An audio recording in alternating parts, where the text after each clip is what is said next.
Good evening, everyone, and welcome to the live stream. I hope you're all very well this evening. Let's see who we have on. Before we see who's on, I want to say massive thank you to McCarthan. Thank you so much for that super chat, or that super sticker, I should say. Thank you. No, thank you. Greatly appreciated. Thank you so much for that. Let's see who else we have on. We have Tiny Demolition Lover, Team Dylan. Hashtag Team Dylan. I won't go into that. We have Nor, great to see you. Ender the God, great to have you on. Freckle Pani, great to see you. Ak is mad. I'll be watching the Everton game. Good luck with that. Good luck, Everton. Norflinger, great to see you on the stream. We have Raven 1983 Witch, great to see you. Killer, great to have you on. Hope you're well. Thanks for moderating. Audrey, great to see you once again. Hope you're well. We have Lenan, great to have you on too. Great to see you. Liam, great to see you. We have Colin and Derek, great to see you, Derek. Who else have we got? We've got Freddie B, great to see you, Freddie. John O'Sullivan.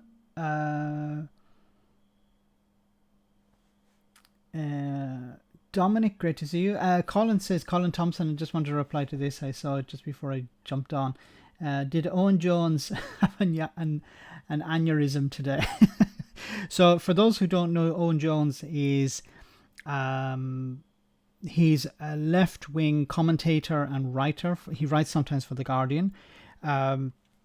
He's not a big fan of Keir Starmer, and he was criticizing Keir Starmer recently, and he got into a bit of a fight with some people, and he made a claim that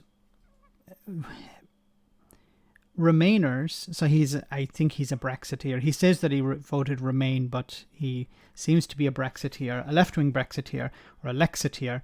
But he seems to say that, he was saying recently that Remainers are Waitrose shoppers or something like that. So Waitrose, I think, is a shop normally frequented by middle-class people. And you hear this on the left and you hear it on the right, that if you're a Remainer, you're middle-class, elite, metropolitan London militant, how do you say, metropolitan London elite or whatever. And it's strange because the criticism comes from both the left and the right.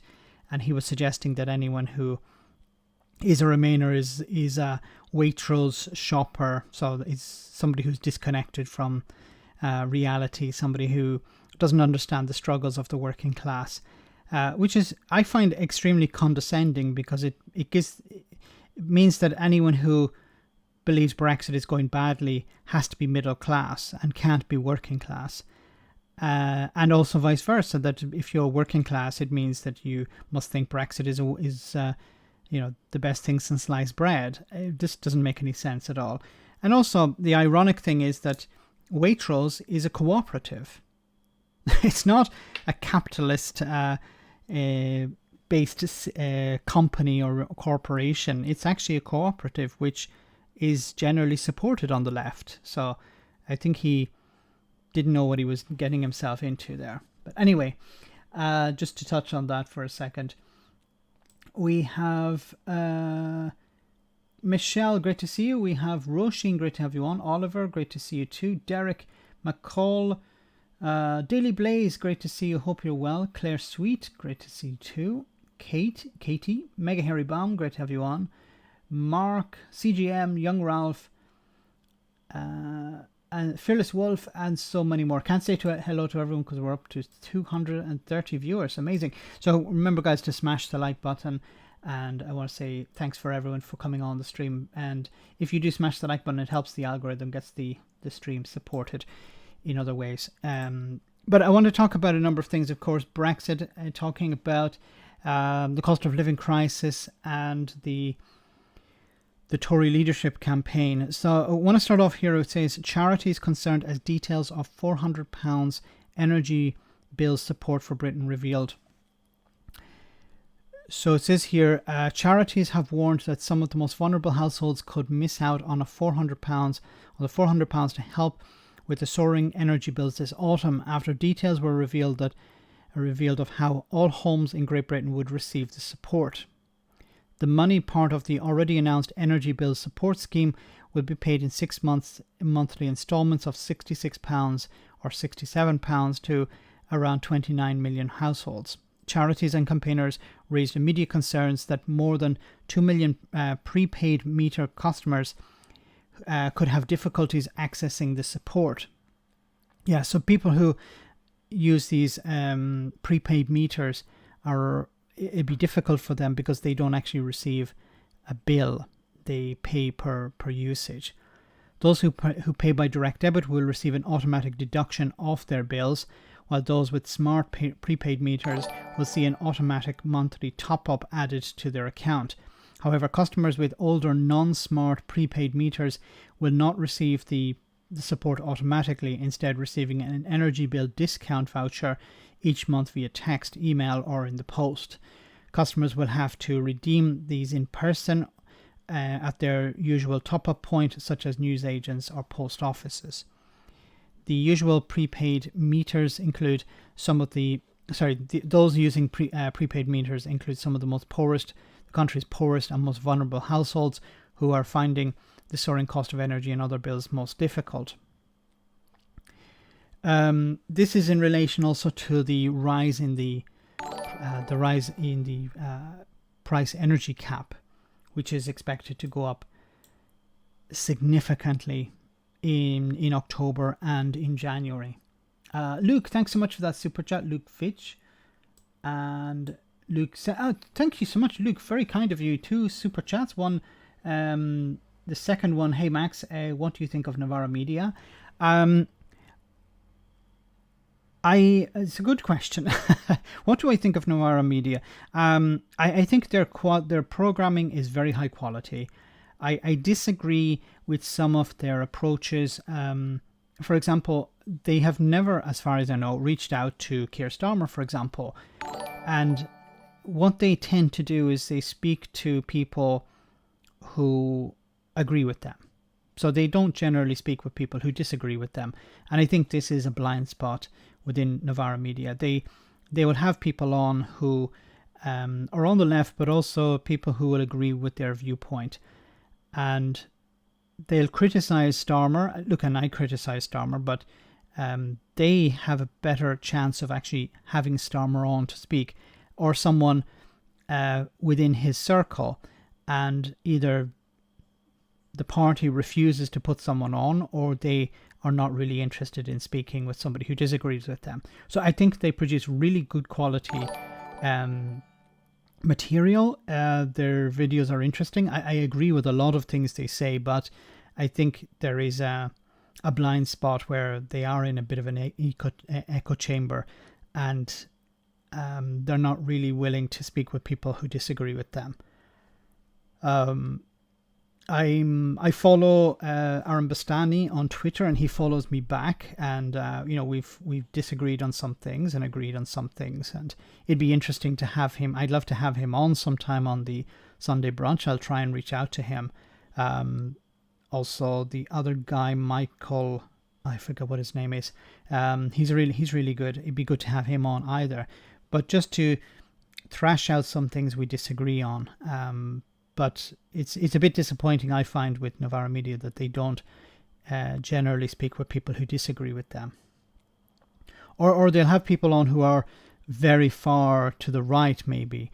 But generally it's not somebody within the left that they would disagree with.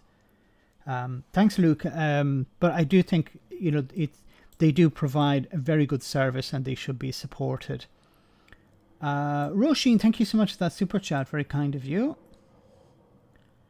Freddie B, great to have you on, and thanks for that super chat. I work for Prepay Power for 1 day, and I quit scam. Thanks for that super chat. These prepaid meters, they're much more expensive than having direct debit, and of course, my good friend Graham Hughes mentioned when we had him on long time ago, we had him on for a live stream. He made a very valid point. It's more expensive to be poor. It's very expensive to be poor, actually, because you don't have, if you're a bit richer, I'm not saying not rich, but just if you have a bit more money, you're able to get a direct debit because you have a bank account and you have some money in that bank account. It's possible to get a direct debit, or if you own the property, or if you have a particular agreement with the landlord, if you're renting. But a lot of people are relying on prepaid meters, and they're much more expensive. It's much more expensive to run a prepaid meter, and it's generally the poorest in society, the most vulnerable, that rely on them. It's just completely unacceptable. But well, kudos to you, Freddie B. Well done for quitting, because it is a scam. There's no reason why they should be charging people so much more.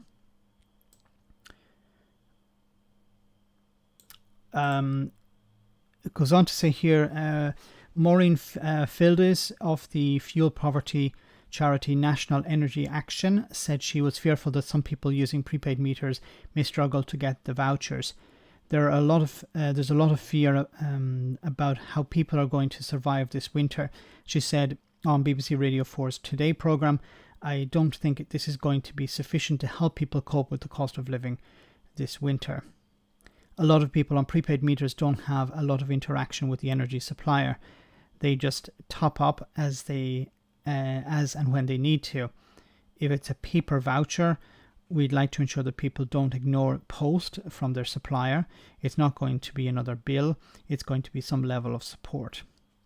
And this is a concern that, during a cost of living crisis, you receive a bill, and the last thing you want to do is open it and have your day ruined. So a big problem is many people are ignoring the bills.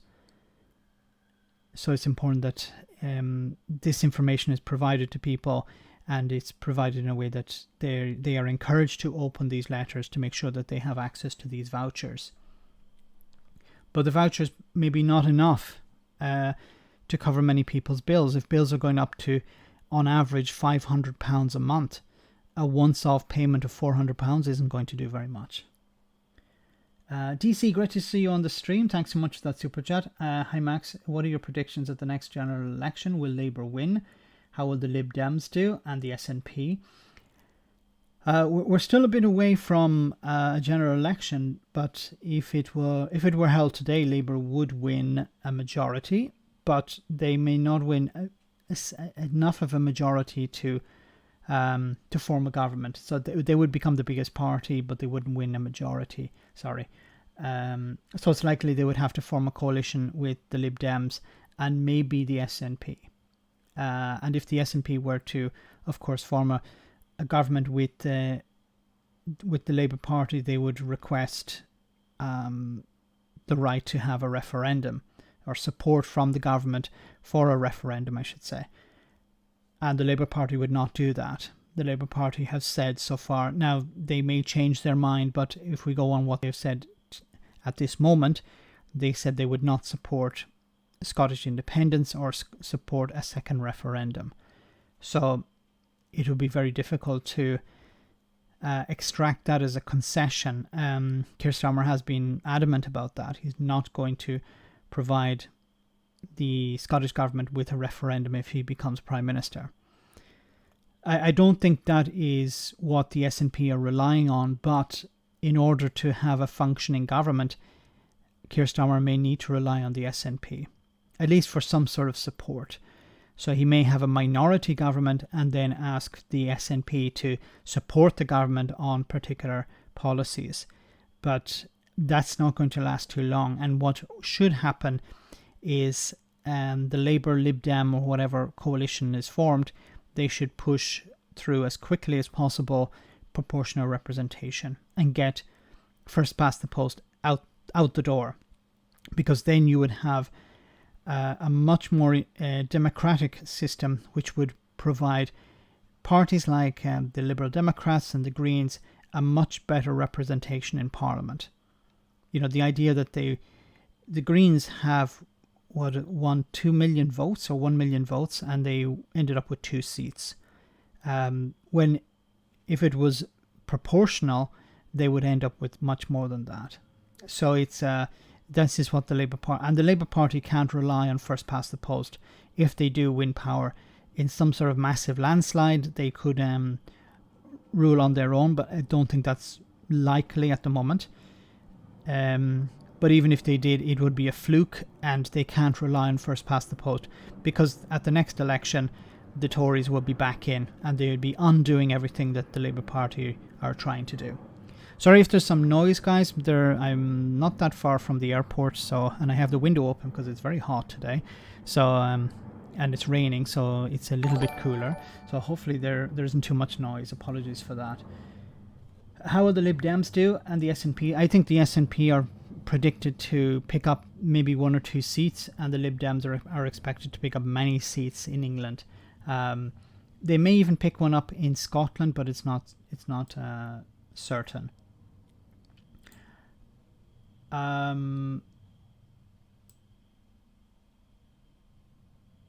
Thanks, DC. I hope I was able to answer that. But I think a general election maybe sooner than we think.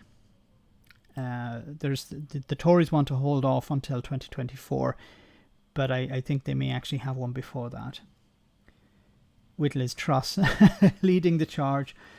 Super Daddy S69, thanks so much for that super chat. Hey Max, thanks for the good channel. Greetings from Denmark. Thank you so much. So many people I know from Denmark. I'll have to visit Denmark at some stage. Probably Copenhagen, and meet up with some people. I unfortunately I wasn't able to meet up with anyone in London. I had hoped to do that, but I was only there for 2 days, and I was full of activities to do. So I do hope to perhaps in the future return for a bit longer and maybe be a bit better organized and meet up with some people. In regards to how these bills, this is a scenario here. This is a perfect example of what's happening.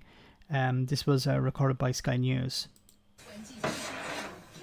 Emma, a single mum of 1, is among millions of ordinary Britons for whom the daily challenge of balancing rising bills for eating and heating is only likely to get harder. Social life goes out of the window now. Only things that I can do with my son are free things.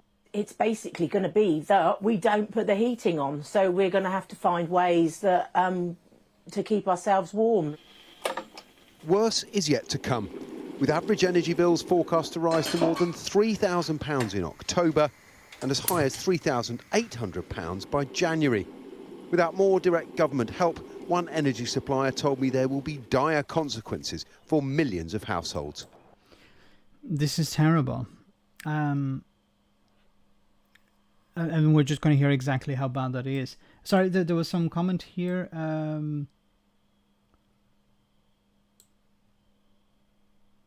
Great interview, Byline Times on Byline Times. Thank you so much, Roisin. I was shaking like a leaf, but I was able to have a very interesting chat with Byline Times about the channel, and we had the After Dark show, which was really interesting as well. I don't know if everyone got to see that. I think it was for subscribers only. For Patreons only, and I had hoped to answer some more of the questions, but we had a limited amount of time. That was really, really nice. It was really nice to have a chat with all of the team there, and they're doing a wonderful job. And if you have the possibility to subscribe to Byline Times to support them, a very small operation but doing wonderful work, do really consider that. Luke, thanks so much for that super chat. And Killer says, you lost your tricorn hat. How on earth did you manage that? So I'll get back to the stream in just a second, just to explain something. So on my return from London to Italy, what happened was there was a strike in Italy. The ground staff were on strike for a few hours on the Sunday, so my flight was cancelled. So I had to find another flight, and I had to fly to Palma de Mallorca, not for the beaches, just to transfer. And while I was waiting in Gatwick, I put down my hat because I didn't have anywhere else to put it.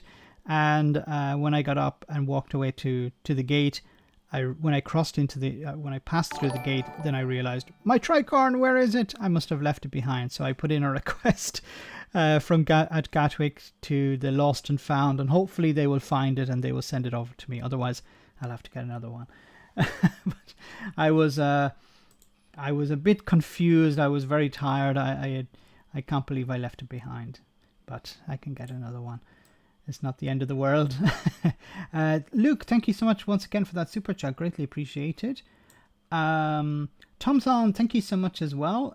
Thanks for the coffee. Love it. Very good. Very good of you. Okay, you need a slap. Thanks, Killer.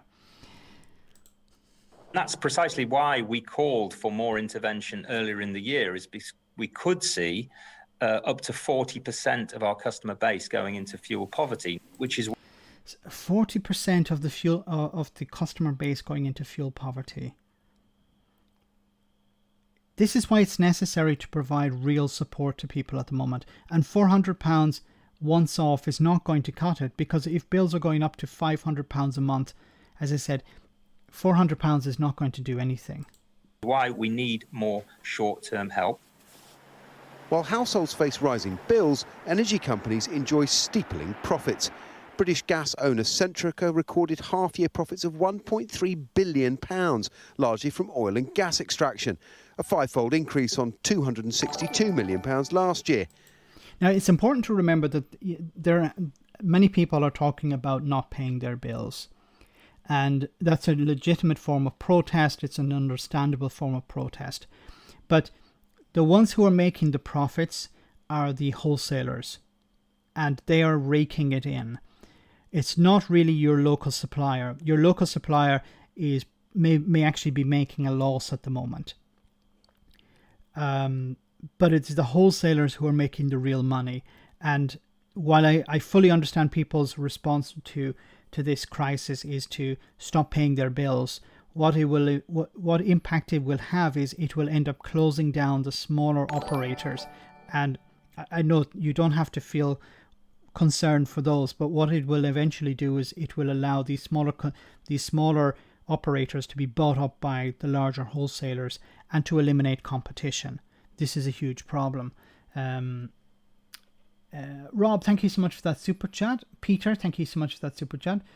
New hat font. Thank you. No, I didn't say it for people to form a font. Okay, no, don't worry about that. Thank you anyway. I greatly appreciate it, but don't worry about that. Max, where else? What else can we do, Alistair? I really don't know.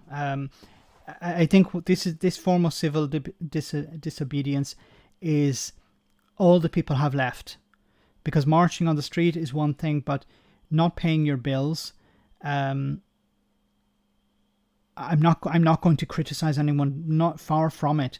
I fully understand people's form. This is all the people have left to not pay the bills, and hope that this will force some sort of change, and force some sort of support, real support from the government. Because the solution to this is the nationalization of these suppliers, of these wholesalers. The government could nationalize it and then set the price themselves, but they don't want to do that. Why? Well, this company here, Centrica, one of the board, I think it was one of the board of directors, is it Amber Rudd? Is her the husband of Amber Rudd sits on this board? Or maybe it's a different company I'm thinking of. But the politicians are connected to these companies. Okay, so there's no incentive for them to change this, to rock the boat. They will talk in public about, yes, we need to provide support for people, and they may even go as far as to criticize the wholesalers, these companies, but they're not really going to do anything about it. The greatest thing they could do would be to nationalize them. Say, okay, people can't afford their bills. It's not acceptable that people are struggling and ending up deciding between heating and eating, or cutting off their own supply in order just to survive. That's not acceptable. Our solution would be to nationalize them, and then we can set the price. and we can cut it right down so it makes it affordable for everyone. But the Tories are not interested in doing that. Fearless Wolf, thank you so much for that super chat. There has to be a point where we the people have to say enough is enough. While we have a Prime Minister role-playing as Mr. Ben on his way out, while the two Egypts are trying to see who's the biggest Brexiteers. We need help now. And this is why I say maybe the only solution left is for people not to pay the bills. Now, if you're on a prepaid meter, there's nothing you can do about that. Martin Lewis, the money-saving expert, has said that he has run out of tools, that there's nothing else for him that he can provide to people to save money, to find ways around this. Switching supplier isn't going to really make any difference. And he was the one that said if you don't pay your bills, it's likely going to impact the smaller suppliers. But what else have people got? They have nothing else. I've said before, writing to your MP, it's boring. It's not the sexy approach. It doesn't feel like it's going to have any impact, but it does.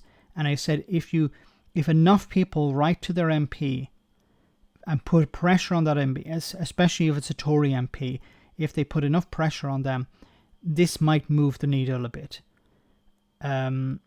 Protests is another way, but we've seen before how the Tories don't listen to protests. They ignore them.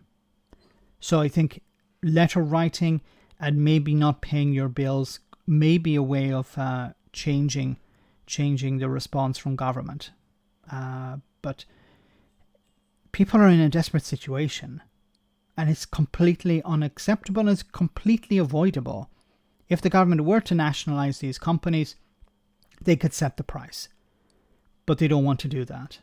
And we have to ask the question, why? And they should be asked. Why are they not asked?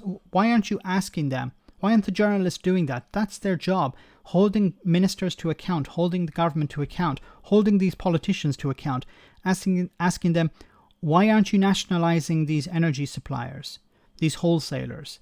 They're the ones making massive profits. You know, Centra made it £1.3 billion in half a year. Not in the whole year, but in half a year. Look at what they made in 2021. £262 million profit. 1.3 billion in half a year. The government, if they wanted, could nationalise it and say, okay, now we're setting the price. Or they could even threaten to nationalise it and say, you need to do something about this. You need to cut your costs, cut your prices. But they don't. Why is that? This is the problem. You have a media who don't want to ask the right questions, and you have politicians who don't want to make the right decisions. Thanks, Fearless, for that super chat. Very kind of you. Garrett McDonald, thank you so much as well. Tories, we totally understand your plight, and we will do our utmost to help also the Tories. Carrie Darling, is this wallpaper expensive enough? Yes, they're only looking out for themselves. They're not going to look out for anyone else. That's why they need pressure applied to them. That's why I think letter writing, once again, it's not the most interesting and most exciting way to protest. But imagine a Tory MP who has a slim majority, 500 or 600 votes, even 1,000 votes, or even 2,000 votes. If they received 100 or 200 letters from their constituents saying, you need to do something or we're going to vote against you, we're going to vote you out at the next election, they will be on the phone to Tory Party HQ saying, you need to do something, we need to do something, get Boris to do something. Because it's a perfect storm. You have no government operating really at the moment. Boris Johnson is cosplaying. Boris Johnson is messing about, flying around in planes and throwing hand grenades for fun. And this weekend, I think he's having a party. He wanted to stay in power so he could have access to checkers, so he can have his party and his wedding reception. I thought he already had his wedding. Anyway, he's having some sort of reception at Chequers while the country burns. And you have rising prices and you have this energy cap increase at the worst possible time, and there's no leader. And even if Johnson was to step aside at this moment, it would take a while before whoever replaces him would be actually doing something. And they don't seem to be interested in doing anything. Liz Truss is talking about cutting taxes. Like, do these energy companies, for example, need more tax cuts? Because they're the ones who would benefit from these tax cuts. Number 3, thank you so much for that super chat. Why don't we don't have time to wait for a general election? You're right. A general election is probably 2 years from now, or at least a year. People can't wait that long. And if something is not done, I think people are going to march on the streets. And it could get messy. Because if you have a lot of people who have nothing, this is not a case of people just asking for some more money or for better conditions. This is people who are struggling with survival. They can't pay their bills. They're going into debt. And there isn't some light at the end of the tunnel, unfortunately. So many people, I think, will come out and protest and march and complain and resist. And it will be up to the government to look at this and remember what the government will be relying on is the right-wing press to demonize people protesting, to call them lazy, to call them all names under the sun, scroungers, people who can't handle their money correctly or whatever. This is the type of language they're going to use. They're going to try and turn people against each other as well. And it's all to protect those in charge. And that's what's going to happen. But there's what else have people left? They either don't pay the bills or they protest, or maybe both. James, thanks so much for that super chat, James Wig. A snap general election maybe soon, maybe May.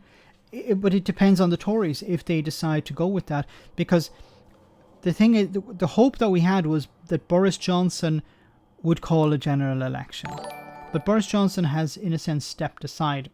That's what it seems to be at the moment, but, take it with a pinch of salt. But he seems to have stepped aside to allow another Tory to take over, probably Liz Truss. And Liz Truss won't want to call a general election now, unless she thinks that she can hold on to some majority. If she thinks that it's better to wait, then she'll do that. And that's the problem. It will rely on Parliament deciding, and whoever takes over will still have a pretty big majority. There should be a general election. There's a new leader. There are new policies.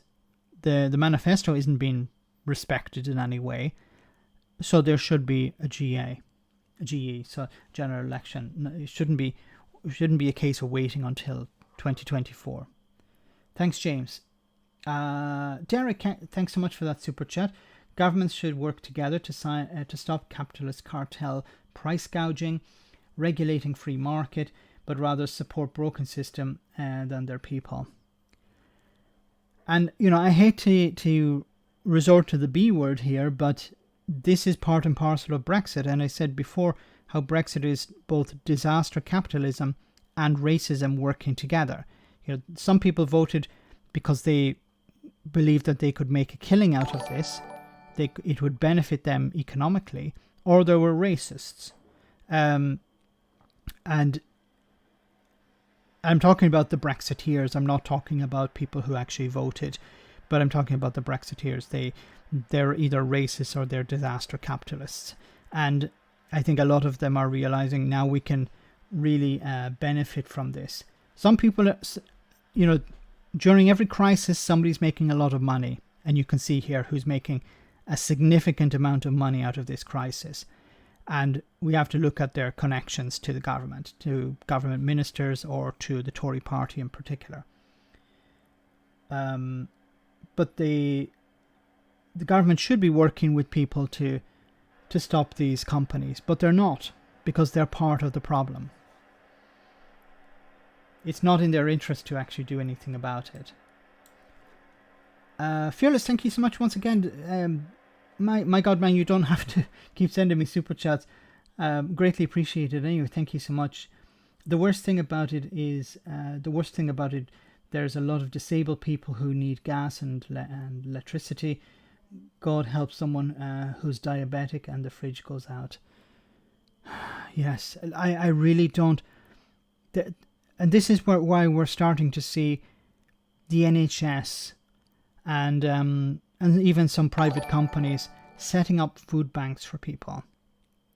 Now, there are also food banks that provide support for people using prepaid meters, but this is not the way to be going.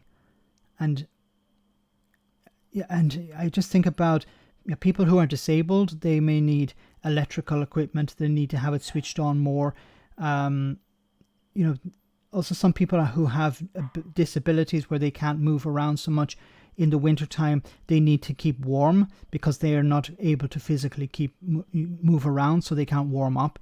They rely on more. They rely more on heating and maybe electric blankets and things like this. So their bills are going to be much higher during this rise. The benefit system needs to be overhauled and provide more and more support for people. And instead, what the Tories are trying to do through the Department of Work and Pensions is to try and kick more and more people off benefits, to suggest that some people who are unfit to work, yes, you can work. Oh, well, you have a bad back, you're unable to walk, well, you can sit at a desk. It's just to get people into work, irrespective of whether they can actually do that work or not. It's just about moving numbers around, because in a sense it has been privatized. Private companies, which are target driven, if they move enough people off benefits, they receive a bonus at the end of the month or at the end of the year. This is not how the system should be. It should be there to provide support for people, not to find ways of not providing support for them. It's completely backwards. And it's extremely concerning for people who have medicine that like insulin that needs to be stored at a lower temperature, 5 or 6 degrees, of course, in a fridge. And if your fridge is going off all the time because the power is going out because you can't afford to pay the bills, the insulin is going to be ineffective. And we understand what the consequences of that will be. It's like, in a sense, it would be almost better if Boris Johnson had remained, because by keeping him where he is, he's actually, I think, doing more damage, because there's no pressure being applied on him to do anything. Because any pressure that would be applied, well, he's going to be out the door in a few weeks anyway. So you can't apply pressure to Boris Johnson, and you can't apply pressure to Liz Truss or Rishi Sunak, because you don't know who's going to take over. So I don't know who charities are actually speaking to, because there's nobody really in charge at the moment. Boris Johnson messing about, and the other two idiots talking about things that are unrelated to the cost of living crisis. Veg Pie, thanks so much for that super chat. Love your shows, Max. Last night I was watching your stream on the August 21st, August 2021, with the Fact Not Fiction guy. Whatever became of him, he's still around. I haven't checked if he's doing videos, but he's normally on our post-stream chats. So he chimes in. I want to actually get him on the Sunday roast sometime. He's a very, very interesting guy. He's very, very knowledgeable. And he's making some predictions at the moment about what's happening to the City of London, which is a little bit alarming. Not to be even more alarming, but he is describing some serious problems coming down the road, and it'd be great to have him on and get some of his insight into that, because he's very knowledgeable. He may actually be on the stream tonight. Sometimes he pops on. Thanks for that super chat. But yeah, we will have Fact Not Fiction on once again. Threatened Truss with damage to her pork markets or worse. An acute test. Well said, Chris. The fact of the matter is it's getting worse for every single person on PAYE. Class division will soon be a thing of the past. The middle class are soon to be wiped off the face of the planet. That's, Mike, that's something so true. It was something I mentioned in our Sunday roast that's coming up on this Sunday. It's very interesting. We have Gary Stevenson and Richard Hewison. Gary is from Gary Economics. I interviewed him some months ago, about wealth inequality, and he had some very interesting things to say for the Sunday roast. If you have a chance to watch that on Sunday, but we mentioned about sorry, the disappearing middle class. There was in the past the idea, you're working class and you aspire to be middle class, but the middle class is completely disappearing because even people who have some money are realizing that it's no longer safe, and it's they used to have property, a home that they would pass on to their children. Well, that's no longer being the case anymore because they either have to use that to pay for social care, or they need to sell it off because their children can't afford rents or to purchase a home themselves. Fact Not Fiction is always right. He's a very smart guy. Yes. In joke there with Roisin. Having Fact Not Fiction on would make my day. Well, definitely, Chris. We'll try and get him on, and I'll keep you guys posted on that. Adrian, thanks so much. Really enjoy the Sunday roast. That's great. We're trying to get really interesting people on. I'm hoping, fingers crossed, I'm hoping to get Mick Lynch on sometime. So I've reached out to the RMT trade union, so I haven't heard anything back from them. So I do hope that we may get Mick Lynch or Eddie Dempsey on at some stage. Those guys would be really cool to speak to. But they're very busy, as you can imagine. Anyway, let's get back to this. It said British gas profits had fallen to £98 million because the price cap means it's selling some power below cost, but it will pay a £59 million dividend to shareholders. Oil giant Shell, meanwhile, declared a record £9.5 billion quarterly profit, more than double the £4.5 billion last year, and will return almost £5 billion to shareholders through a share buyback, along with a warning of gas shortages. It may well be that we are facing a very tough winter. Of course, it's speculative. We don't know what's going to happen. We don't know what will happen in and around Russia. But it would be foolish not to prepare for a contingency where we have significantly smaller gas supplies. How do we get away from this? Well, a way of getting rid of this would be to insulate homes better and to move to renewable energy. But this is something we should have been doing 20 years ago, but there wasn't the political will. And now there still isn't the political will. Although this is the obvious solution.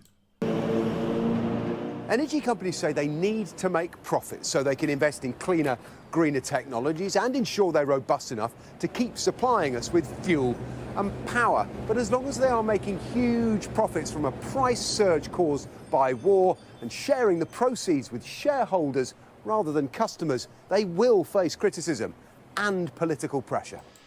Because if they were nationalised, then there wouldn't be any shareholders, or there would be fewer shareholders.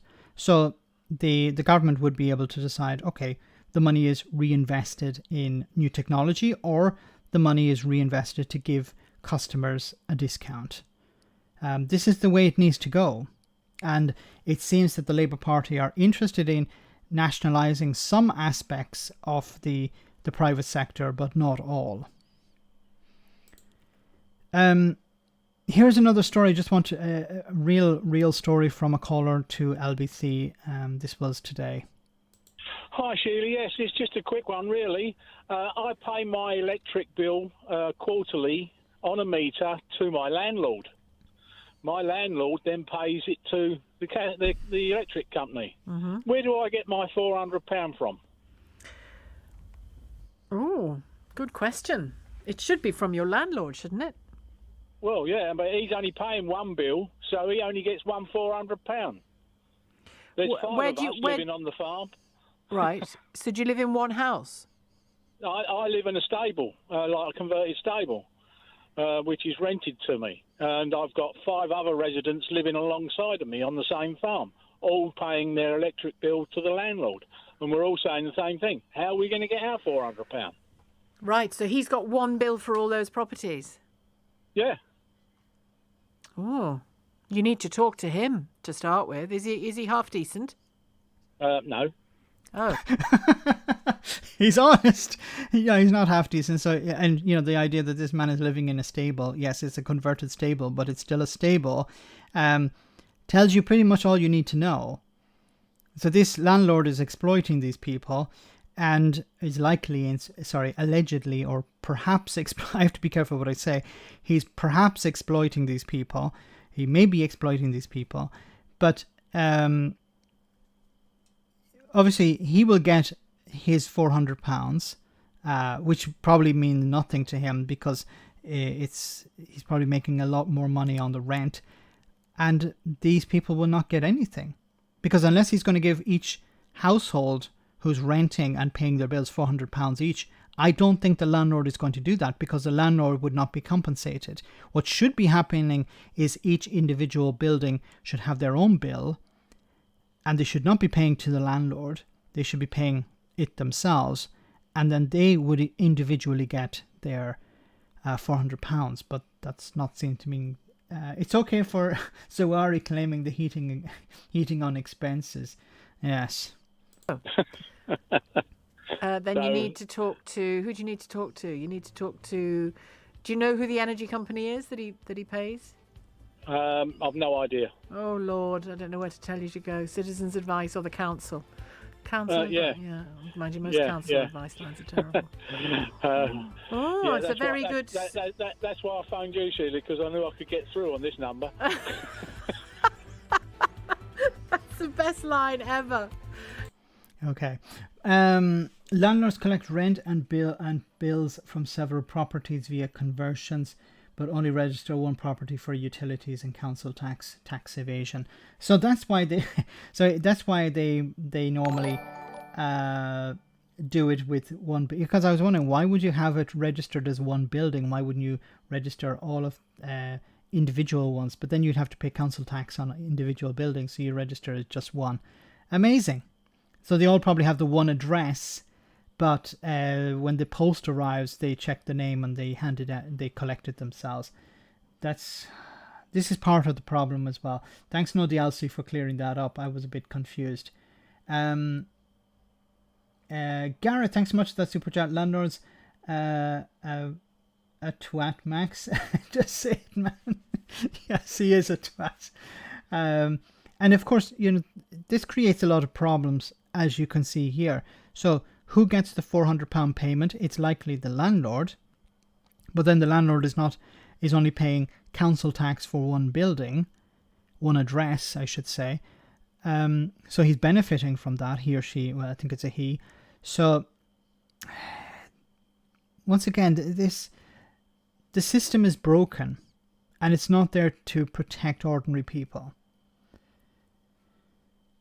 I remember some years ago there was a bill going through the House of Commons that was to request that every rented property is suitable for human habitation. And it was voted against. So just suitable for human habitation. And a number of Tory MPs voted against it. Why? Because they're slum landlords. That's why. But the landlord will only get one payment.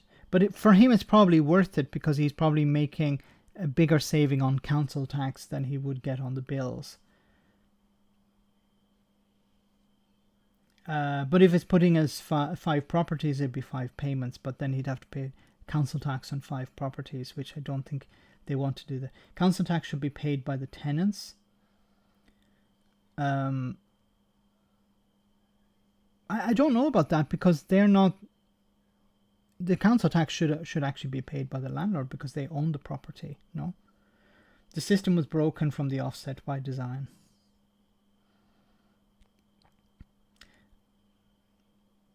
Zero carbon new buildings vetoed by Tories. Yes, this would have saved people huge amounts of money. For example, here in Italy now it's requested that all new homes have solar panels on them. So and my parents-in-law received this week, they've installed solar panels on their home. They have also received 2 Huawei batteries, which are installed in their home as well, and they are completely energy independent. I was looking at it the other day. 2 large batteries. The solar panels charged them up during the day, and they were running the air conditioning because it was really hot, and they were running the air conditioning the whole day, and the batteries were able to keep up. This is amazing. You know, air conditioning, fridges, washing machine, everything was running off this, and the battery was holding up. It didn't actually get down to 0 at all.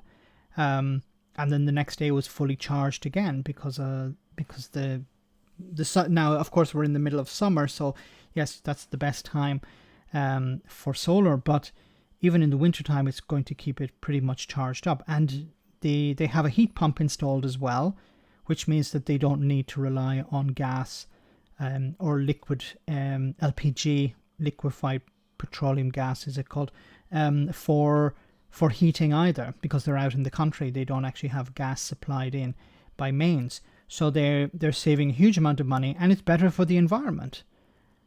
This is the way to go, and it was fully funded by a European project.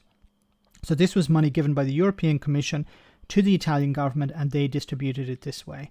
So there was a long waiting list, but many homes got retrofitted. They got solar panels on, these large batteries put in, a heat pump installed as well, and there's also in some cases you can get new windows put in, and it's all for free because it's paid for through this grant. This is what we need to be doing. But max basic battery pack is £4,000 in the UK to fit. So this is why it should be supported. This is why it should be paid for by the government. Set money aside. You know, the amount of money that was wasted on Brexit propaganda, not actual Brexit, just Brexit propaganda, telling people get ready for Brexit for the 31st of October when they knew it was not actually going to happen. This is saving the country money in the long term. It's saving people money in the medium immediately. I've asked my parents-in-law, check the next bill you receive and compare it to the same bill last year, and look at the difference. It'd be probably 0. During the summer, it would be probably 0. When in last year they would have been paying a significant amount of money, I imagine. It's an old home. It's not very well ventilated. They have the air conditioning on because it's so hot. They were probably spending a lot of money on that.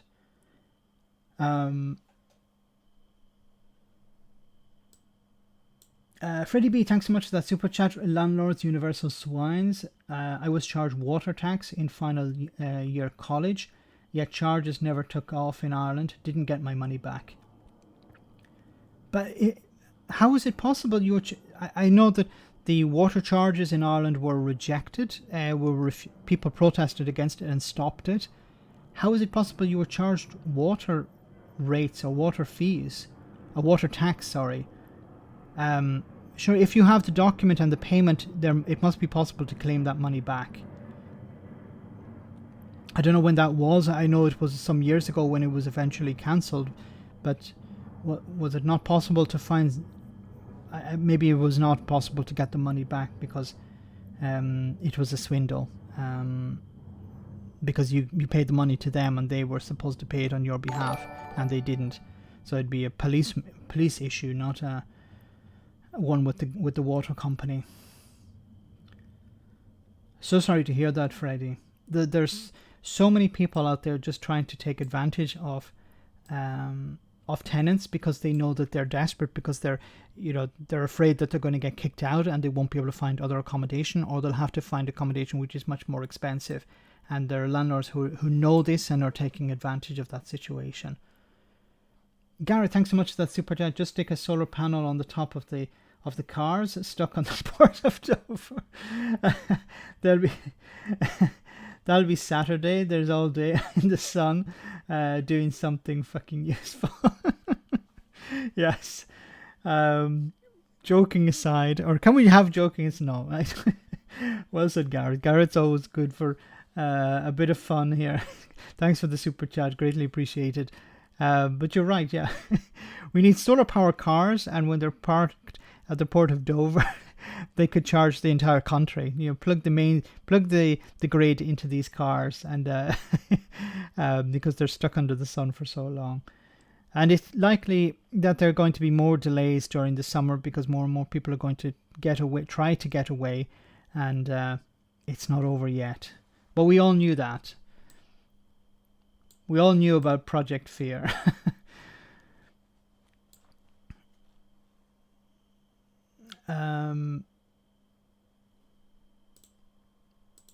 Good Morning Britain was talking to Jack Monroe. Jack Monroe, if you don't know, is she used to use a food bank. She used to rely on food banks, and then she started. It was a type of cookery blog or video blog where she explains to people how they can cook on a shoestring, how to cook healthy meals with very little money. And of course, she became very, very famous because of that. But she still continues to campaign on issues of poverty and the cost of living. This is what she had to say when she was on Good Morning Britain. Monroe, this is the doomsday scenario that you were predicting, you and Martin Lewis, others who have been looking into this for a long time. When you see these record profits today, and Centrica say we've suspended our dividend to our shareholders, and it's the first year we're doing it, we're only giving them small amounts. What do you think? Well, suspending a dividend and only giving them small amounts is a contradiction in itself. Well, as in now that they're going to start again, they're only giving, in their view, £59 million. Oh, only £59 million. Well, the people who are struggling to heat their homes at the moment, the people who are suffering from respiratory distress and respiratory disorders because they're living in cold, damp homes, the people who are ticking time bombs for chronic illnesses 10 years down the line because they can't afford to heat their homes and look after themselves properly because of the rising cost of energy bills, probably aren't going to be very impressed with those £59 million just being seen as a small amount when actually the incremental cost of their energy bills is an absolute fraction of that, but it's unaffordable to them. Andy, yeah, don't worry, we're giving the shareholders just £59 million. We're not going to give them the full amount. Oh, that's great. Okay. Yeah, I can't heat my home. And I think, and Jack raised a very valid point here, a very important point, that it's not just a case of, okay, it's cold in the winter, but don't worry, the spring will come and things will get warmer again. This is going to create chronic problems, and then people are going to end up with chronic illnesses that they're going to have to rely on healthcare, rely on the NHS to support them. At the same time as the Tories are cutting back on the NHS, trying to privatise it. So you have people who can't afford their bills, can't heat their homes, developing chronic illnesses, chronic sicknesses, and later on down the road they'll have to rely on the NHS, but they won't be able to afford it. This is beyond absurd. She's a great advocate all round. Yes, she's wonderful. I remember she received abuse from some right-wing media outlet some time ago, and she's an amazing individual. The NHS will be crushed. I hate to be so downbeat, guys, but this is the reality. You have a government run by a clown who's more interested in having a bit of fun before he finishes, and he's going to be replaced by a guy who's almost a billionaire, who has no understanding of the problems of ordinary people, or if he doesn't succeed, it's going to be Liz Truss, who's a complete idiot. Really, a complete and utter idiot. She doesn't understand anything. And she's talking about cutting taxes and making it illegal for workers to go on strike. Why are these workers going on strike? And this is what I would love for people, the journalists, to ask her. Ask her these questions. Why, in your opinion, are these workers going on strike? Answer the question. Oh, because they can't afford to feed their families and heat their homes. Ah, okay. And you want to make it illegal for them to go on strike? What is their alternative? Or they're going to lose their jobs because they're going to be replaced by agency staff. Regan Ali, thanks so much for that super chat. There will be a breaking point sooner or later. I'm afraid so. Thanks for that. And I think you're right. There will be a breaking point. You can't continue to expect people to pay more and more for food, for more and more, and it's not just, not just energy, but for food, for clothes, for everything. And them just to sit back and go, okay, yes, I'm going to pay more, I'm going to pay more. Oh, okay, I have no money left. Well, I'll just sit in the dark. There's going to be a catalyst. I don't know what it is, but something will happen, and it's going to start the whole thing in unraveling. I don't know what it's going to be, but I have a feeling some small incident, it usually happens like this. Some particular incident happens and everything starts to unravel. And it's going to be very difficult, but it will get better. If you look at history, these things come in cycles. The bad, and then things get better. You need to go through a difficult time in order for the public to turn their ire on the government in charge at the moment and demand change. And if that government doesn't deliver change, then they are voted out. They are removed. Could be in October. If the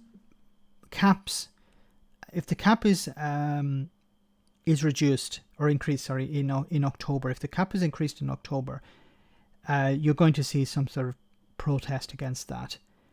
And at the same time, there is no real government in charge, because whoever does replace Johnson is not going to be ready to hit the ground running, or hit the ground, as Liz Truss said. The Freckle Pony, thanks so much for that super chat. Sonic, who admitted he has no working class friends, or mistrust, who ditched the principles faster than a used tissue. Yes, I have no working class friends. He completely disconnected from reality. He doesn't. It's not just that he's rich, because there are rich people who understand the struggles of ordinary people. This is not about attacking rich people. But Rishi Sunak is married to somebody who's richer than the Queen, but he doesn't understand. As you said, he's never had any working class friends. And he wants the working class to vote for him. He's claiming that he can represent the working class. He doesn't have to have lived in a council house. But he has to understand what living in a council house in the 1980s or the 1970s or whenever it was when he was growing up was like. What it was like to see your parents being laid off, put on the dole, losing their jobs. He has to be able to understand that. It doesn't have to be directly to him, but it should be within his community, something that he can connect to. But he can't. Another one of these born with a silver spoon in their mouth people.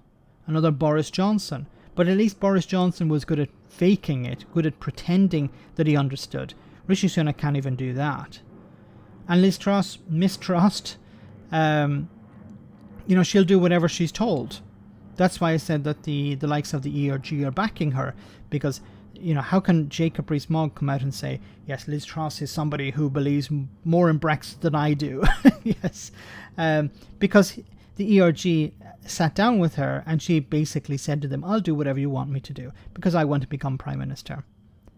So tell me what you want me to say and I'll repeat it. I don't actually have any principles. Look at what I used to be. Look at what I am now. Is this somebody who has principles? Of course not. There was an interview. She was doing one of the hustings yesterday, I think it was, and she was asked a question about companies not able to access workers, and her first response was, it's the pandemic. Nothing about Brexit, of course, and the real reason is because of Brexit. Yes, the pandemic to a certain extent, but the real problem here is Brexit. But she didn't talk about that. Anyway, guys, let's take a short comedy moment, a comedy break, and we'll be back in just a second. This is this is based on Liz Truss, actually. I hope you enjoy it. I'm Liz Truss, and I'm going to unleash hell for Britain. If I become your leader, I will reduce murders by 50%. I will lower the death rates in general, and I will stop militant strike action from ever happening by making it illegal to strike in the first place. So that takes care of that. In addition to this, I will carry on with the Rwandan policy, which Boris Johnson put in place, because it's far too much hassle to unpick that and find a different way. But more importantly, at the moment, also, it's because what every single hardworking British person who has not had the time or the inclination to read about it and understand the full cruelty of the scenario really wants. Also, cheese. You're looking a bit stiff, Liz. Just relax your hands. Yeah, just relax. Relax your arms. Just have them normally. No, just put them normally. Maybe go back to what you were doing, actually.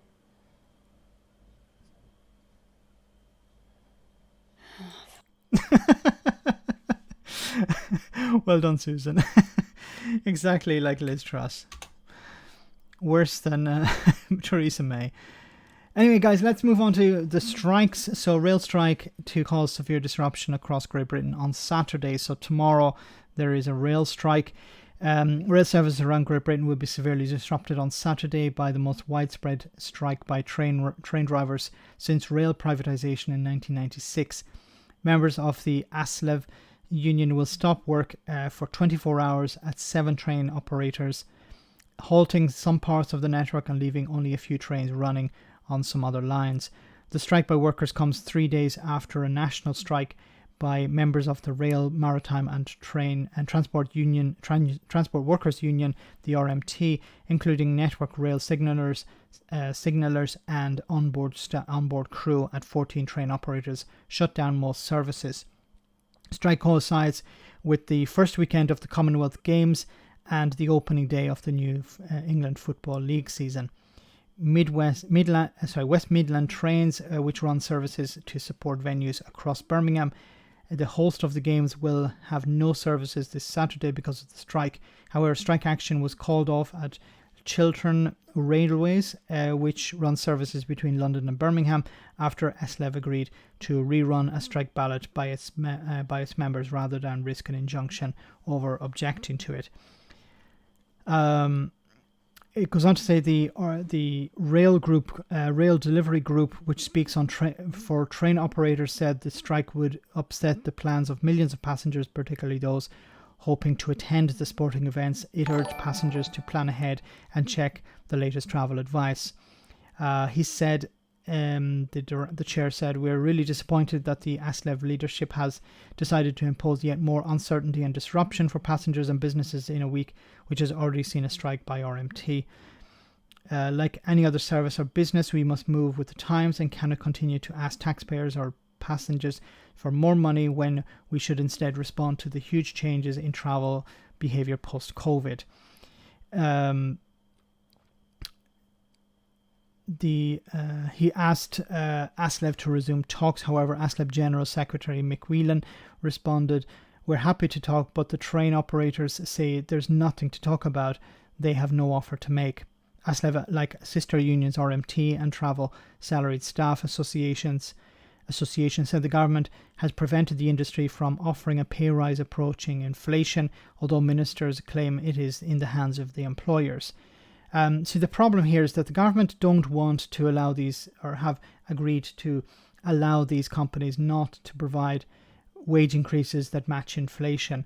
So when the negotiations are supposed to be taking place, the companies are not going to offer something that's going to beat inflation. And the railway staff are going to say, well, how are we supposed to survive on another pay cut? Magic, thanks so much for that super chat. I can't go to the Tory hustings. They are sold out of the tickets, which are £5. Time to take a Saltaire and stand outside sometime between 7 and 9 p.m. Very good. That's a perfect solution. And why are the tickets £5 each? Like, for what? Rishi Sunak could pay for this, couldn't he? You know, he could pay for all of this. He could pay for drinks before and after. Really don't understand why you have to pay to attend these. Doesn't make any sense.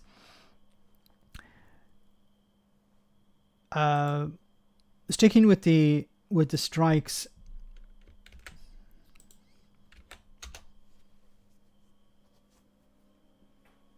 Now, thousands of telecoms workers are going on strike today in a dispute over pay. It's just the latest round of industrial action as unions from sectors across society push for deals that in some way reflect spiralling inflation. Well, I'm joined now by the Labour MP Sam Tarry, who this week lost his job as Shadow Transport Minister after joining a picket line. Sam Tarry, thanks very much indeed. Okay, so this is a very interesting story. Sam Tarry lost his job. Now, it says that he was the Shadow Transport Secretary for the Labour Party. It seems that he was making up policies on the hoof. So he was on the hoof. He was making them up while he was doing interviews. It seems he didn't have permission from the from Labour and the deputy leader of the opposition is Angela Rayner. There's also allegations of anti-Semitism against this man. So there's a huge mess, and I don't actually know I don't know which string to pull to unravel it. For talking to us. So you were sacked by the Labour leader, Sir Keir Starmer. He said for making up policy on the hoof in interviews that hadn't been agreed with the Labour leadership. So you must have been expecting to be sacked? No, I wasn't, to be totally honest with you. I didn't have an intention of giving TV interviews. I went there and was asked my opinion, and in the end of the day, I thought it was about time that we were really clear about whose side we're on. I'm on the side of ordinary British workers. I'm on the side of people going on strike, whether it's here today at BT Tower in central London, where BT have got not only their chief exec with 32% pay increases for himself, their actual lowest paid staff having to use food banks in the BT call centres. I think it's really clear, whether it be rail workers, whether it be communications workers, that the Labour Party is on their side. I agree with him. And this is something I really don't understand what Starmer is doing.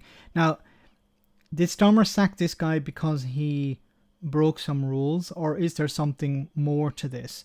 I have a feeling there's something a bit more to this, because on the surface it seems excessive for Starmer to fire this guy for attending these pickets. Yes, I know Starmer has advised the front bench not to do this. Frankly, I've never heard of this guy before, Sam Tarry, because and I should know who he is, but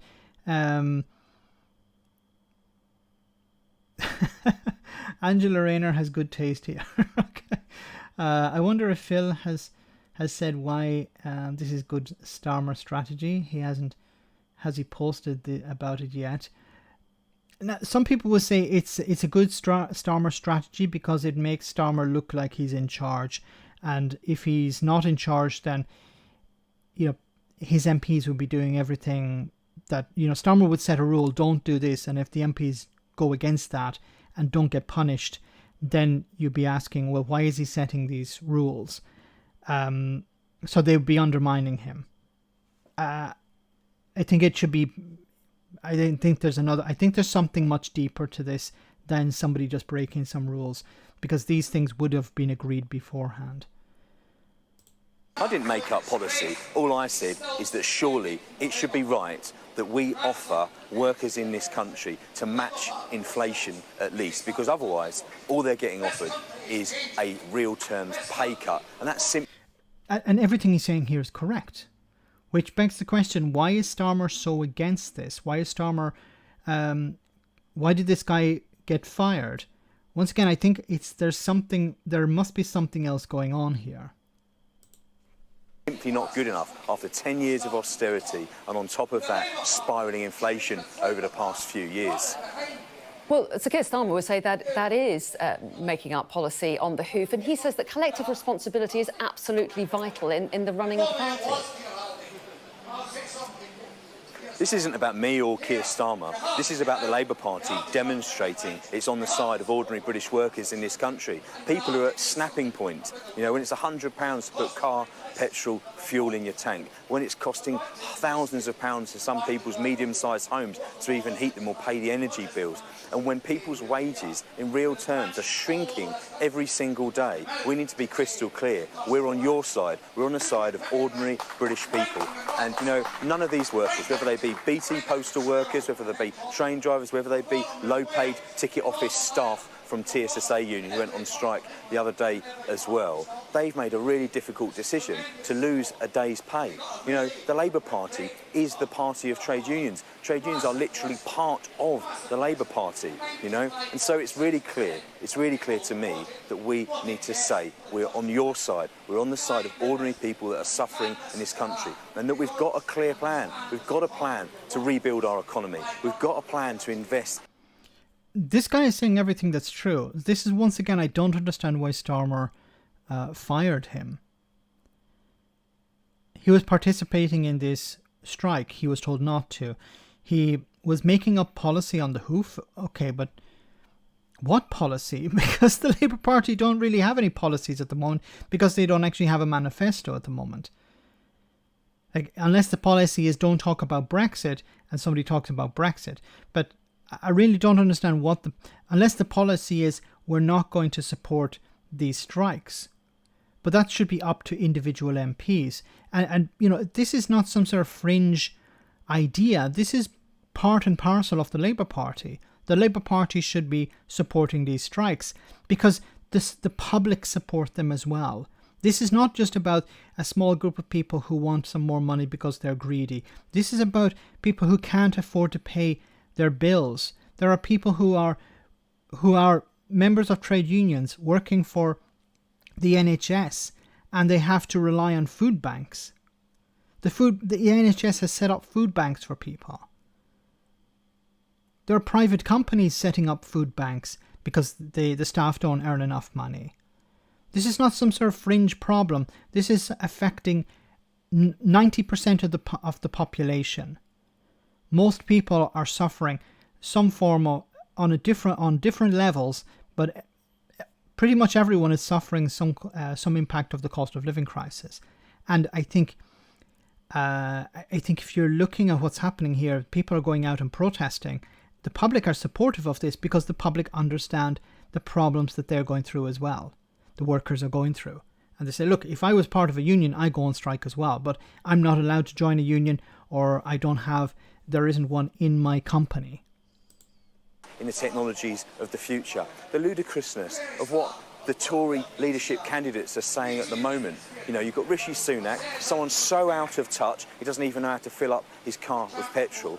And Liz Truss, a woman committing that within the first 30 days of being in Downing Street, she'd waged war on trade unions, trying to dismantle 200 years of workplace freedoms. This is the future of Tory Britain. We desperately need a Labour government. You know, some people said it's not the job of a government in waiting to be on the picket lines. But I tell you this, if it had been a Labour government in power, we wouldn't need to be on picket lines because those disputes wouldn't be happening. And I hope he's making a valid point here that if the Labour Party were in power, they would be providing people the support they need. and there wouldn't be a need for picket lines or strike action. The strike action is a result of the Tories not actually supporting people. It's why we all need to think about ways to get rid of the Tory scum. Labour need to use social media to get the message across.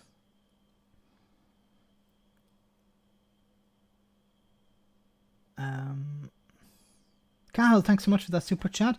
A little late tonight. Any thoughts on warm banks? On warm banks? I'm not sure what you mean by that. Can you warm banks? Is it Cahill, can you explain what you mean by that? I'll wait for your comment. Jackie says I like him. Anyone can join a union, just most companies don't recognize them. Good point. Yes, you can join a union, but whether the company will allow you to take industrial action when you're a part of that union is another thing. Who said Brexit's done? Brexit will never be done. It's undoable.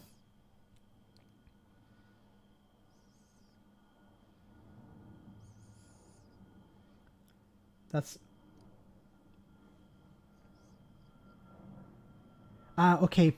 Places open to the public to keep warm. I never heard of the sorry, I'm not familiar with the term warm banks. I was thinking of like shelters. Okay, no, I wasn't familiar with the term warm banks. Sorry about that. No, I didn't know what you meant by that. This a warm bank is at least there should be shelters available for people. There should be social housing available for people. It should not be the case that people have to find some place just to keep warm. If it's a stopgap measure, yes, please provide these things. Towns, maybe town councils can provide a place for people, homeless people to stay, especially during the winter period. Some office. There's so much empty office space because of the pandemic. This should be taken over and provided people with providing people with some place to sleep, and these should be heated as well. Yes, it's for people who have houses they can't heat. So it's not even. Oh my God. Okay, this is a learning experience for me as well. It's not just homeless people, it's people who can't heat their homes. They're going to place. So it's similar to the people who, okay, for people without bus passes. Warm banks, a Tory thing. Mog finds them uplifting. So instead of a food bank, it's a warm bank. Really, I didn't know, and this is a shame on me, because I actually didn't know they existed. I knew about food banks. I knew, of course, about homeless shelters, but warm banks, I swear to God, guys, I actually didn't know about them. And when I saw the comment, I was, what the hell is a warm bank? And this is the fact that people actually have homes, but they can't heat them, so they have to go to a place where they can keep warm. And it's not a bus because they don't actually have a free bus pass. They don't exist yet. They're talking about them in the next winter. Local authorities are having a plan to make them these warm banks. They shouldn't have to exist, but yes, they should exist. They shouldn't have to, but they are needed. At this moment, the fact that people can't keep warm in their own homes, they have to go to a place to keep warm. But bloody hell, why? And of course they'll be run, I imagine they'll be run by the council or run by charities.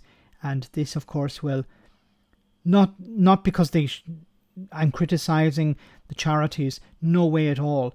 But what it does is it gets the government off the hook. Oh, look, people aren't cold now because they're at the warm bank. They can spend the night at the warm bank, then they can go back to their cold flat. But at least during the day, it's not as cold as it is at night. Oh my God. I think the concept of a warm bank has only become recently known. Only heard it today listening to LBC. Heard it schools. Jesus Christ, guys! Like, what is the next stage here? How far does it have to go? So, food banks. We thought this was a travesty, and then Jacob Rees-Mogg and others turned around and says, "Look, they're uplifting." Dominic Raab going to a food bank and having a selfie taken in front of a food bank. A Tory councillor laughing and joking while they were cutting the ribbon for another food bank in his area.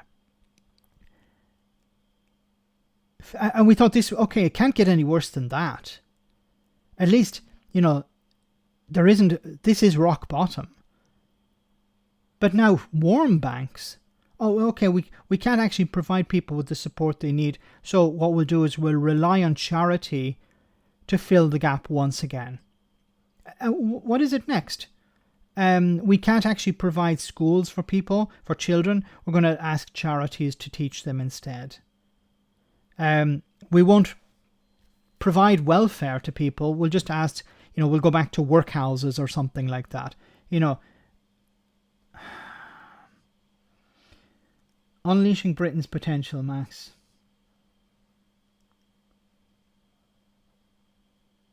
What next? Travel bank? Clothes bank?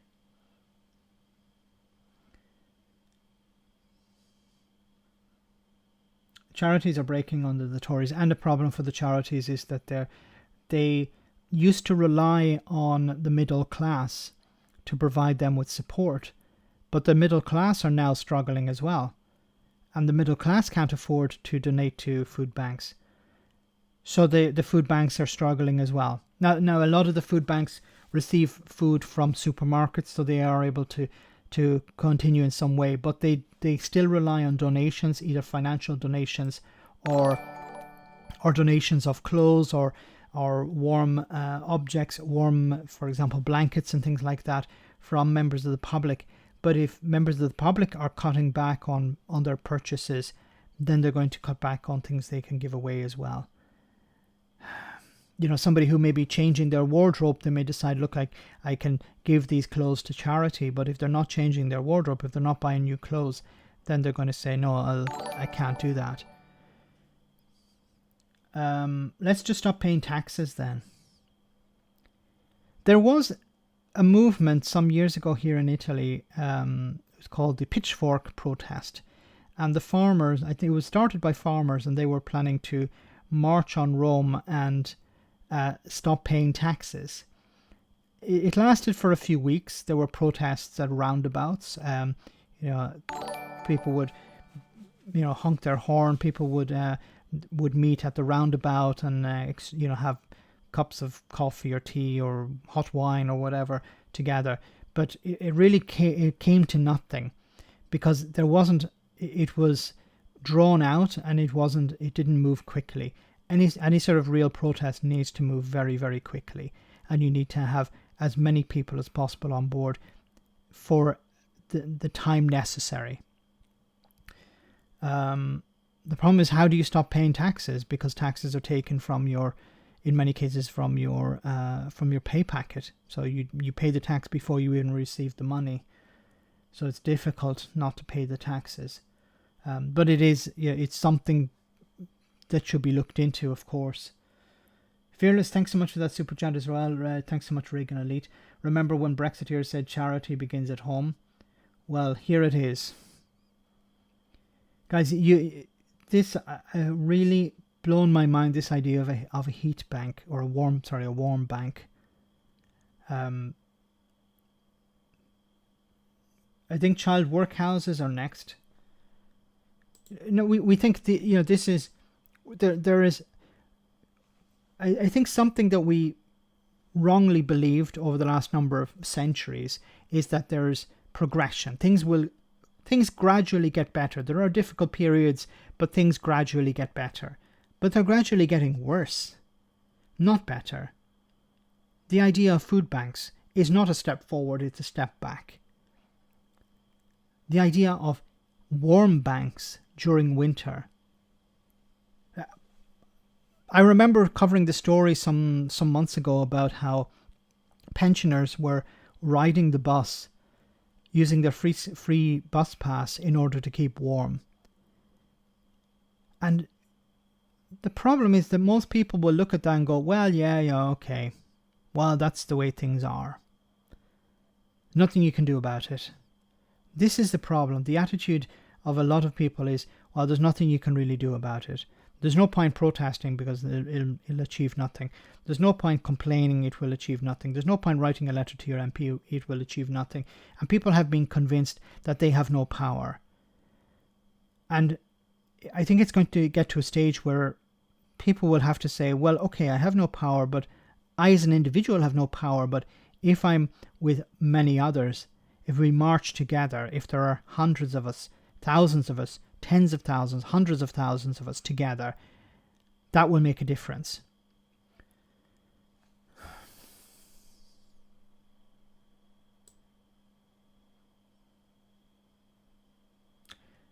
Cavanland, thanks so much for that super chat. Warm banks will be staffed by council staff.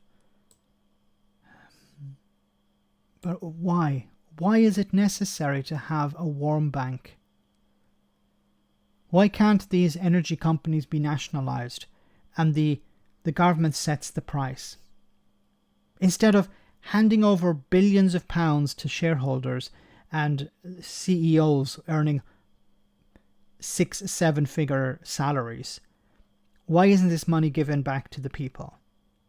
Why don't they say, yes, we're actually going to nationalise it, it's not working, it's unsustainable, we're going to take it over and we're going to set the price much lower to make sure that everyone has access to this energy at a reasonable price. The system produces utter crap, so the system needs to change. Number 3, agree 100%. If you look at the makeup of the House of Commons, I think it's something like 60% of the House of Commons went to private school, while 7% of the population went to private school. 99%, I think, is of all the prime ministers went to private school. You know, they represent a very, very small minority, and they're the ones who are in charge. They're the ones making the hard decisions, or maybe not hard decisions for them. They're the ones who are supposed to understand what the struggles of ordinary people are. Obviously, they don't. And the system, this is what the system produces. You know, Eton should be a prescribed organization. You know, Eton should be considered, you know, like those madrasas in Pakistan. You know, the ones that churn out all these very bad individuals. You know, this is Eton itself. It's producing people who have no understanding of reality and are dangerous individuals, because once they're in power, they look after themselves and their friends at the expense of the country and ordinary people.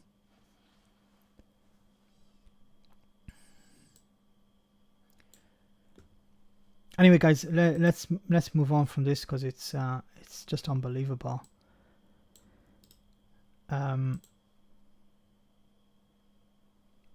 Well, we're almost at the end. I just want to cover 2 more stories and then we'll finish for tonight. But as I was saying before, Boris Johnson and Carrie to hold wedding party at Downing at Tory donor's estate. Eton is a charity. We should revoke that status. Yes, immediately. Eton should have its charity status revoked immediately. Maybe the people who run Eton should be put in prison for the damage they've done over the last, how can we say, century. They've produced the worst of the worst, not the best of the best. And he says here, Boris Johnson and Carrie Johnson are to hold a wedding party on Saturday at the Cotswold estate of a major Tory donor. It's the corruption is out in the open. It's not, in the past, corruption would be, politician meets with a business owner in a car park, under dim light, and a brown envelope is exchanged. Now it's out in the open. Tory donor offers Boris Johnson his home and his estate to have a wedding party. The outgoing Prime Minister, 58, and his wife, 34, will host family and friends at the 18th century mansion Daylesford House in Gloucestershire, owned by Anthony Bamford, BAM, the chair of construction equipment manufacturer JCB. Ah, there we go, JCB, the guy who backed Brexit. Johnson abandoned plans to hold the celebration at the Prime Minister's official country residence Chequers in Buckinghamshire after allegations that he was using the event to delay his departure from office. So it was a little bit embarrassing to use Chequers, so he switched to a Tory donor's estate. A huge white marquee topped with bunting has been erected on the grounds of Daylesford House. The event will celebrate the couple's wedding that took place in a low-key private ceremony at Westminster Cathedral in May 2021 during COVID restrictions. I was wondering why they're having a party now. Didn't they have a party before? Well, for Johnson, there's no excuse to have another party. Guests will be able to relax on hay bales placed outside the tent. Okay, so I thought this was meant to be luxury, and eat and drink at casks and small tables as they enjoy views across meadows and orchards, according to reports. Lord Bamford, 76, is covering at least some of the cost of the party at the Grade 1 listed mansion, the Mirror reported. The billionaire entrepreneur who supported Johnson's successful leadership bid in 2019. Here we go. There is no democracy here. A billionaire decided Boris Johnson is going to be Prime Minister, and Boris Johnson became Prime Minister. Has given more than £10 million in donations and gifts to the Conservatives since 2001. This guy owns the party. What is the point in having a democracy? What's the point in having a parliament?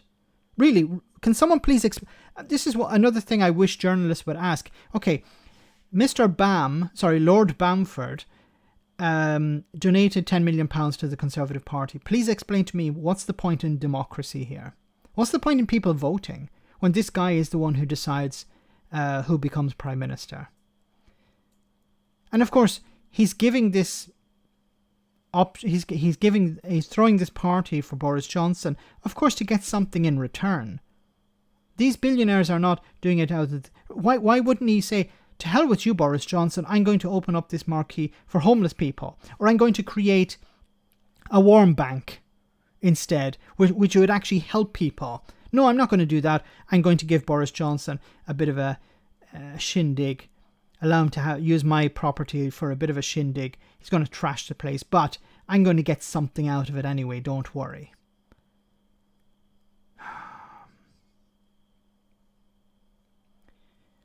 The Prime Minister has been married twice before. He regularly mentions JCB in speeches and events, and visited the Garayat plant during a trip to India earlier this year. He crashed a digger displaying the slogan "Get Brexit Done" through a wall of fake bricks marked gridlock. Fake bricks and gridlock. There's this poetic during a visit to a JCB factory in a stunt during the 2019 general election campaign. Do you remember that, guys? Boris Johnson driving a JCB digger through fake wall. So, it speaks on so many levels. And the JCB owner, supported Boris Johnson, a Brexiteer, and of course, he's probably going to get something out of this. I don't know what, but he's probably getting something. Don't think he's doing it out of the good of his heart, because he probably doesn't have a heart. Guys, before we finish, I want to finish on one final funny story, because I don't want to end on a sad note or an angry note. DUP outrage as Garda car spotted in Tyrone. Now, for people who don't understand, the DUP is the Democratic Unionist Party in Northern Ireland. Garda is the Irish police force. So obviously a Garda car travelling in Northern Ireland is outside its jurisdiction. It would be like a French police car in Britain or, an American police car in Mexico or something like that. Not a good thing. But it says here, the DUP are demanding answers after a rogue Garda police vehicle was apparently spotted in County Tyrone. Councillor Maurice Devaney, told Donegal Live that the Irish police vehicle was seen travelling into Northern Ireland on the Lurganboy Road near Castledurg in recent days. The website reported that the PSNI was inquiring into the matter, while the Garda believes the images are not recent.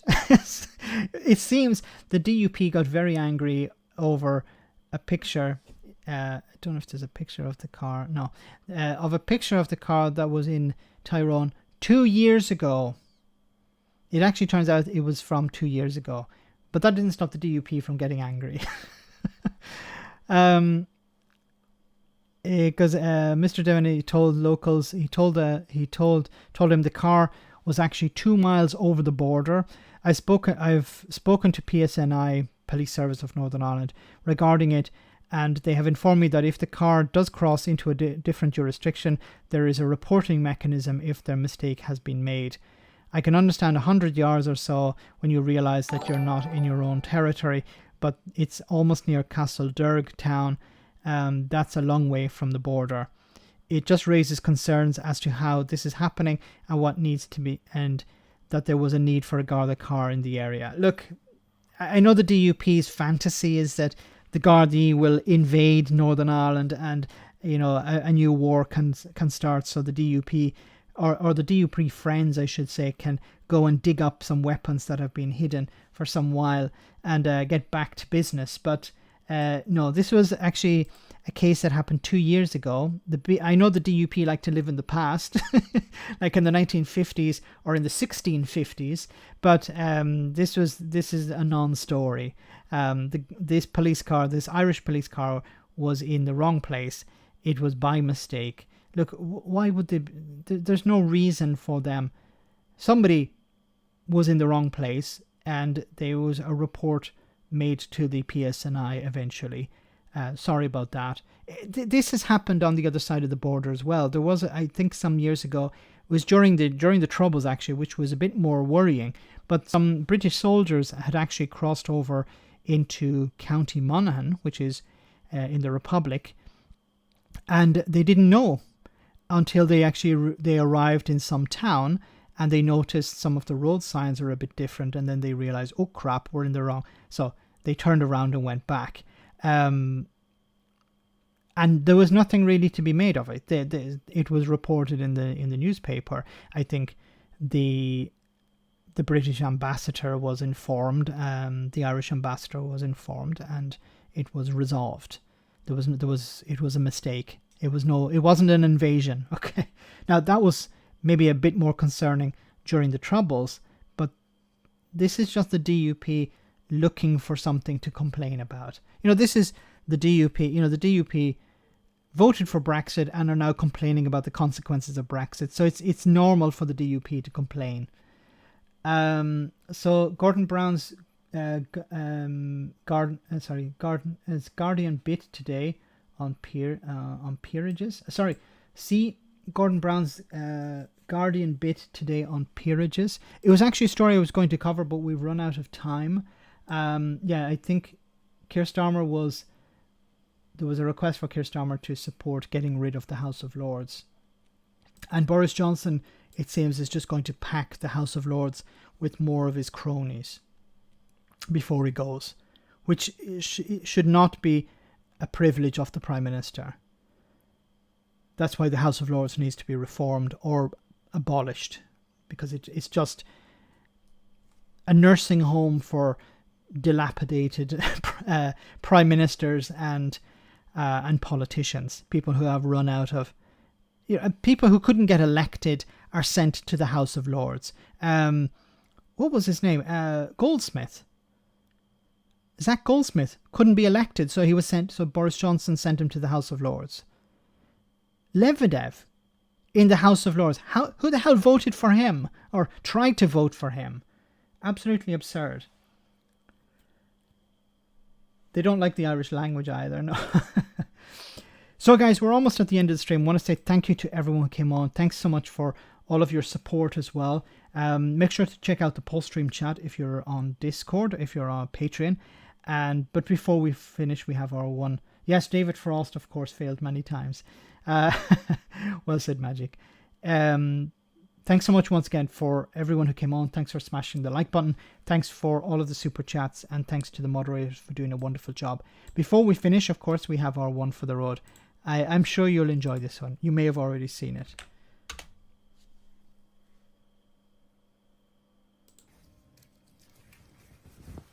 Another great day. I've been in Hertfordshire, I've been in Cambridgeshire, I've been in Suffolk, and we've been talking about everything on people's minds, tackling the cost of living, how we realise the benefits of Brexit, and crucially, how we beat Keir Starmer's Labour at the next election. It's been particularly good at this last stop to be talking about rural issues. I represent one of the most rural parts of the country, so we're talking a lot about farming and rural communities and what I'm going to do as Prime Minister to make this place the best place in the world to farm and to increase our food security. So thank you for your support. Darling, there's a really big Rishi Sunak in the garden. Where do we keep the spray? There's a really big Rishi Sunak in the garden. Where do we keep the spray? So guys, have a great weekend. I'll see you next Tuesday, same bad time, same bad channel. And as always, stay safe and have a good weekend. Take care. See you soon. Good night.